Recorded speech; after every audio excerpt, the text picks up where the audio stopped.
What if all of that rain had been snow? I probably get asked that about a dozen times a year, and while it is true that the same amount of moisture that produces a big-time summer rainstorm could indeed pack a wallop as a winter storm, it's really not as simple as just turning down the temperature. Put your math caps on, we're talking snow ratios in this week's Heather's Weather Wise.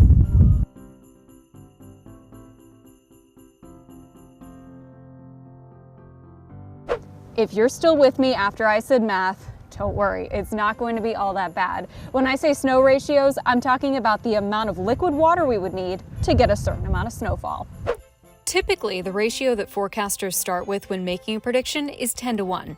That is 10 inches of snow for every 1 inch of liquid rain. Why 10-1?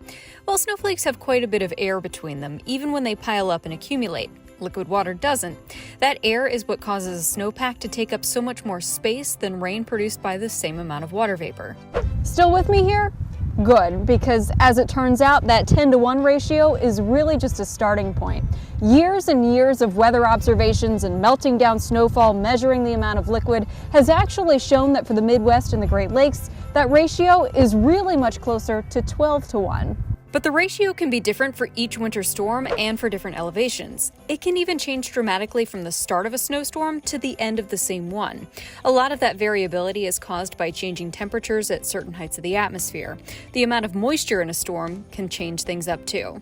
Let's start by looking at temperatures. If there's a really thick layer of relatively warm air, that is air with a temperature pretty close to 32 degrees, that means the snow is going to melt on its way down and it's going to have a really watery, dense texture, kind of like what we had last week.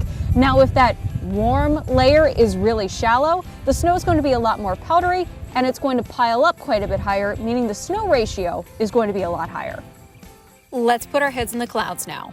The coldest clouds can have a lot of ice crystals in them. If that's the case, fluffy dendrite snowflakes will form and increase the snow ratio. If the cloud temperatures are relatively warm, then the cloud has more supercooled water droplets, less ice crystals, and the snow ratios will be lower. The sweet spot for that super fine, powdery snowfall is anywhere from 5 degrees to 15 degrees from the surface, all the way up into the clouds. That's it for this week's Heather's Weather Wise. I'll see you next week with a new topic, but until then, remember it's good to be a geek.